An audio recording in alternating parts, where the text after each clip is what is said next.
Hello everyone, welcome to my channel Deepti Deepam world. तो चलिए हम करते हैं डीएवी पब्लिक स्कूल का मैथ सॉल्यूशन क्लास 7 का थर्ड चैप्टर का वर्कशीट नंबर 2। वर्कशीट नंबर 2 का हमने पहला नंबर सम ऑलमोस्ट डन कर लिया था। सेकंड नंबर सम की ओर हम बढ़ते हैं। वर्कशीट 2 का वर्कशीट 1 हमने कंप्लीट कर लिया था, आप जाके चेक कर सकते हो नीचे मेरे वीडियोज़ में। तो चलिए वर्कशीट नंबर 2 का हम 2 नंबर क्वेश्चन करते हैं। क्या दिया है?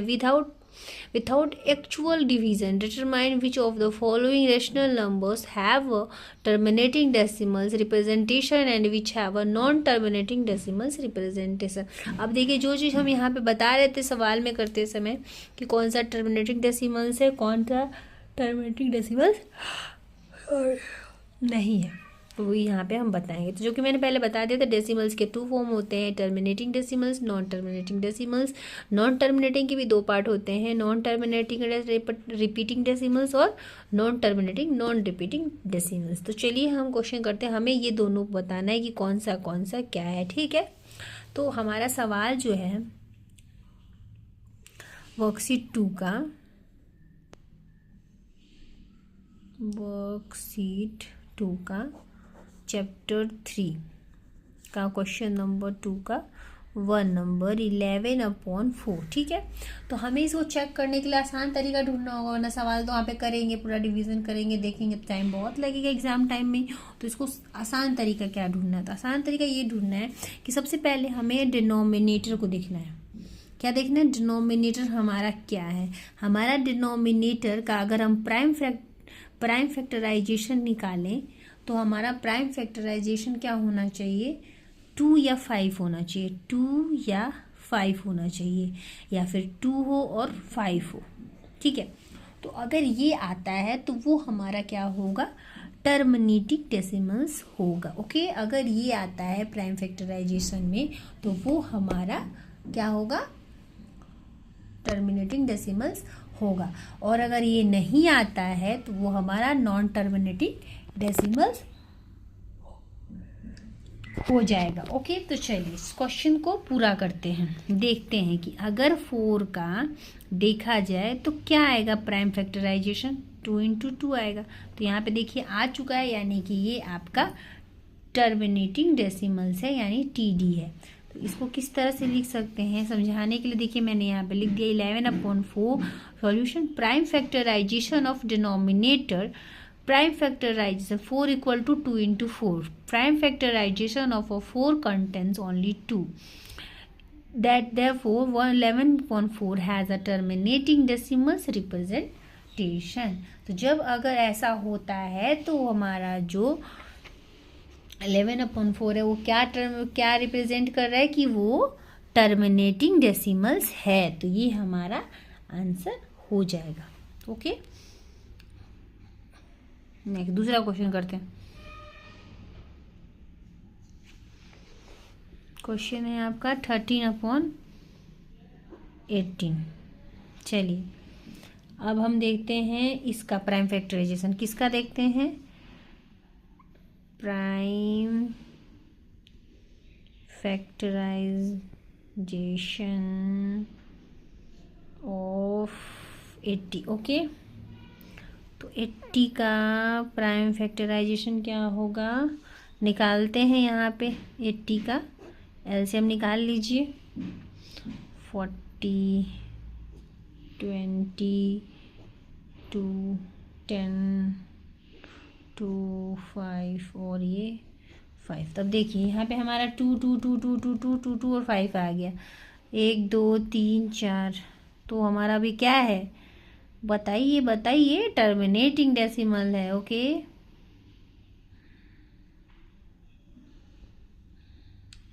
तो हम लिख सकते हैं कि 13/80 हैज़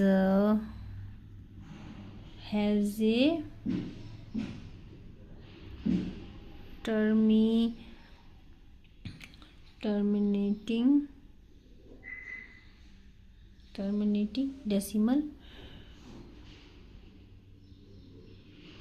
डेसिमल्स रिप्रेजेंटेशन। ये हो गया आंसर। ठीक है,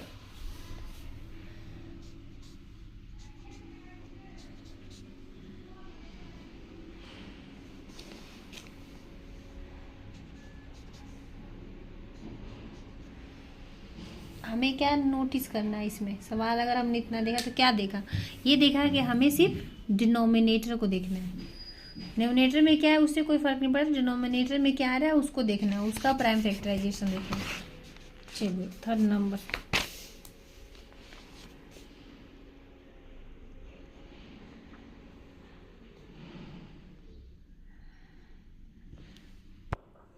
अब देखिए 15/11 दिया है थर्ड नंबर क्वेश्चन हमारा, तो हम क्या लिख सकते हैं, 11 का हमें निकालना है प्राइम फैक्टराइजेशन। ओके, तो 11 का अगर हम प्राइम फैक्टराइजेशन निकालेंगे तो क्या आएगा, देख लीजिए 11 इंटू 1 आ रहा है ना, यानी यहाँ पे ना 2 आया ना 5 आया, तो हम क्या लिख सकते हैं कि प्राइम फैक्टराइजेशन ऑफ डिनोमिनेटर क्या है हमारा 11 है, तो 11 इज इक्वल टू 11 इंटू 1, ठीक है। तो हमारा नहीं मिल रहा है, तो लिखेंगे it has 11 in its prime factorisation, ठीक है। नाउ 15 इंटू 11 क्या है आपका नॉन, क्या है, has a non terminating decimals,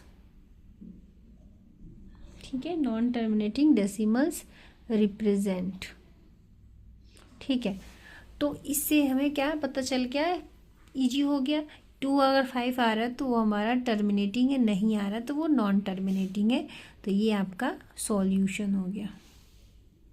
now next 4 number, 4 number में सवाल आपका क्या है, 22/7 है। अब यहाँ पे हमारा 7 है जो डिनोमिनेटर है, तो 7 जो डिनोमिनेटर है, अगर सॉल्यूशन देखा जाए तो कैसे करेंगे कि 7 दिया हुआ है, तो 7 क्या है, 7 इंटू 1, ठीक है, 7 इज इक्वल टू 7 इंटू 1, हमारा क्या आ रहा है 7 इंटू 1 आ रहा है, यानी कि प्राइम फैक्टराइजेशन में प्राइम फैक्टराइजेशन ऑफ 7 हैज़ 7 का 7 ही आ रहा है, तो सो हम लिख सकते हैं कि 22/7 has a non terminating decimals of represent, ठीक है, रिप्रेजेंटेशन, बार बार एक ही चीज़ रिपीट करना पड़ रहा है, ठीक है, रिप्रेजेंटेशन हो जाएगा। ओके, नाउ नेक्स्ट बढ़ते हैं 5th नंबर की ओर। 5th नंबर सम क्या है आपका 29/250, 29/250। चलिए सॉल्यूशन निकालते हैं इसका, तो हमें किसका देखना है, डिनोमिनेटर देखना है, 250 है, ठीक है। तो हम प्राइम फैक्टराइजेशन देखेंगे तो 250 का एलसीएम निकालेंगे, तो यहाँ पे अगर 0 है 1 प्लेस पे तो हम 2 से करेंगे, 2 से करेंगे तो हमारा आएगा 125, फिर हम 5 से करेंगे, 5 से करेंगे तो 25 आएगा, फिर हम 5 से करेंगे तो 5 5 जो 25 आया, फिर 5 से किया तो 1 आ गया, यानी कि इसका हमारा क्या निकला 2 इंटू 5 इंटू 5 इंटू 5।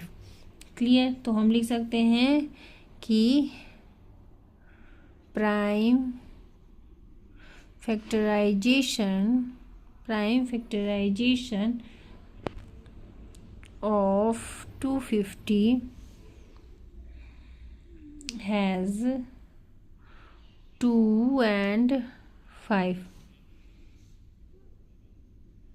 2 and 5, तो 2 and 5 ओनली,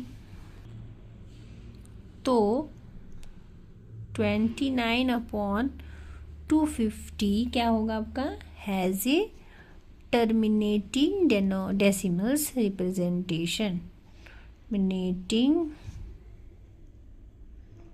डेसिमल्स रिप्रेजेंटेशन।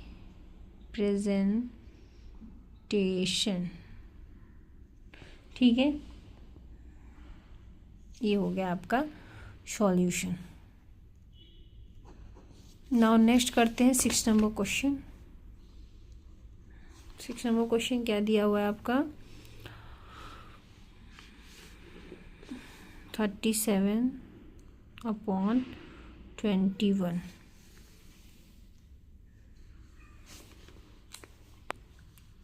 तो 21 का हमने निकाला तो हमारा क्या आ रहा है, 3 × 7 आएगा। क्लियर दिख रहा है। तो अब क्या है ये, अगर देखा जाए तो 2 5 तो आया नहीं, तो यानी कि ये नॉन टर्मिनेटिंग है। तो लिख दीजिए prime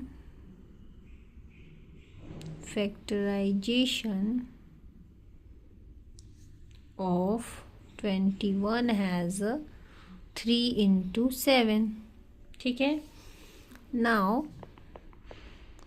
37/21 has non-terminating decimals representation, full stop. ठीक है, नेक्स्ट पढ़ते हैं क्वेश्चन नंबर, ये आपका सॉल्यूशन हो गया। नाउ नेक्स्ट पढ़ते हैं 7 नंबर क्वेश्चन की ओर। तो 7 नंबर क्वेश्चन है आपका 49/14। ठीक है, तो अब देखिए, तो लिख सकते हैं हम 14 = 2 ×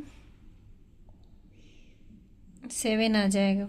ठीक है, अगर 2 × 7 आ गया यानी कि सेम हो जाएगा यही। ठीक है, यही लिखना है, नॉन टर्मिनेटिंग डेसिमल्स है, 5 नहीं आ रहा है। Okay, now 8 number question 126/45। देख के लीजिए इसे, 14 का यहाँ पे प्राइम फैक्टराइजेशन कर लीजिए। 2 7 जब 14, तो ये हमारा 7 हो गया ना, तो इसलिए ये हो जाएगा। ओके, ये हमारा सॉल्यूशन है। उसके बाद ये वाला सवाल देखते हैं। तो 45 का प्राइम फैक्टराइजेशन क्या होगा, देख लीजिए यहाँ पे करके। 2 अगर 2 से लेके जाते हैं, जाएगा नहीं जाएगा, 3 से जा रहा है। तो यहाँ पे जब 3 आ ही गया तो इसका मतलब कि ये भी हमारा प्राइम फैक्टराइजेशन 3 से कर लीजिए। 3 1 = 3, यहाँ पे 1 गया, 3 5 = 15 आ गया, 3 से ये 5 आ गया। नाउ यहाँ पे 3 × 3 = 5 आ रहा है, तो ये हमारा नहीं कटेगा। तो ये भी हमारा सेम हो जाएगा, क्या हो जाएगा, नॉन टर्मिनेटिंग। तो ये भी हमारा सॉल्यूशन हो जाएगा। ठीक है, ख़त्म। आगे बढ़ते हैं वर्कशीट नंबर 2 का 3 नंबर क्वेश्चन की ओर। तो उसके लिए हम मिलेंगे नेक्स्ट वीडियो में।